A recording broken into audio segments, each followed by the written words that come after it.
የሙስሊሞችን በደል የአክሱም ሙስሊሞችን ጭቆና ያዩ ለሙስሊሞች ድምጽ የሆኑ በርካታ ሙስሊም ያልሆኑ ቲክቶከሮችም ሆነ በርካታ ጋዜጠኞች ዘመቻ እንደተከፈተባቸው ሁላችሁም ያያችሁት እውነት ነው። ታዲያ ሙስሊሞች ከዚህ ምን ተማራችሁ?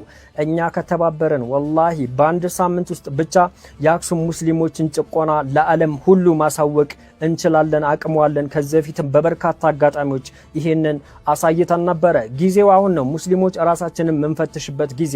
እነዛ ወንድሞች ሂጃባችሁን አውልቁ፣ መስገድ አትችሉም፣ መቀበርም አትችሉም እየተባሉ ነው። እኛ ደግሞ እያላገጥን እንገኛለን። ይሄ የሁላችንም ጉዳይ ነው። ሁላችንም የሚመለከተን ጉዳይ ነው። የነሱም በደል አይቶ የሌላ እምነትም ተከታይ ቢሆን ለመተባበር ወይ ድምጽ ለመሆን የሚሞክረውን እናበረታታለን። ሌላውን ትቶ የሄደውን ያፈገፈገውን ከሱ ጋር ምንም አይነት ጉዳይ የለንም። ምክንያቱም እኛ ለሙስሊሞች ሙስሊሙ ራሱ በቂ ነው።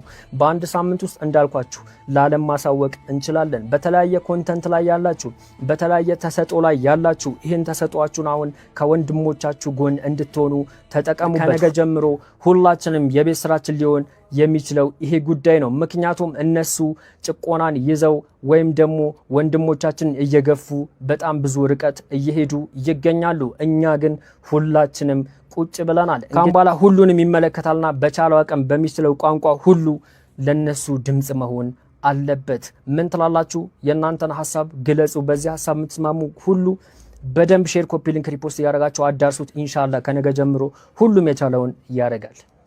የሙስሊሞችን በደል የአክሱም ሙስሊሞችን ጭቆና ያዩ ለሙስሊሞች ድምጽ የሆኑ በርካታ ሙስሊም ያልሆኑ ቲክቶከሮችም ሆነ በርካታ ጋዜጠኞች ዘመቻ እንደተከፈተባቸው ሁላችሁም ያያችሁት እውነት ነው። ታዲያ ሙስሊሞች ከዚህ ምን ተማራችሁ?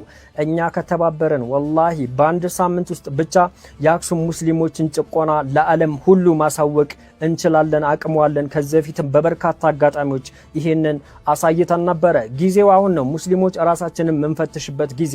እነዛ ወንድሞች ሂጃባችሁን አውልቁ፣ መስገድ አትችሉም፣ መቀበርም አትችሉም እየተባሉ ነው። እኛ ደግሞ እያላገጥን እንገኛለን። ይሄ የሁላችንም ጉዳይ ነው። ሁላችንም የሚመለከተን ጉዳይ ነው። የነሱም በደል አይቶ የሌላ እምነትም ተከታይ ቢሆን ለመተባበር ወይ ድምጽ ለመሆን የሚሞክረውን እናበረታታለን። ሌላውን ትቶ የሄደውን ያፈገፈገውን ከሱ ጋር ምንም አይነት ጉዳይ የለንም። ምክንያቱም እኛ ለሙስሊሞች ሙስሊሙ ራሱ በቂ ነው።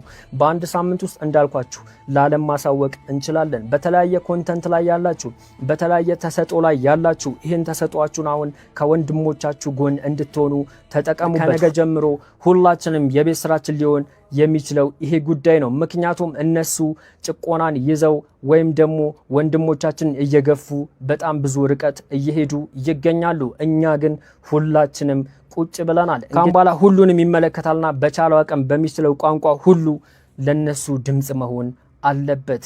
ምን ትላላችሁ? የእናንተን ሐሳብ ግለጹ። በዚህ ሐሳብ የምትስማሙ ሁሉ በደንብ ሼር፣ ኮፒ ሊንክ፣ ሪፖስት ያደርጋችሁ አዳርሱት። ኢንሻአላህ ከነገ ጀምሮ ሁሉም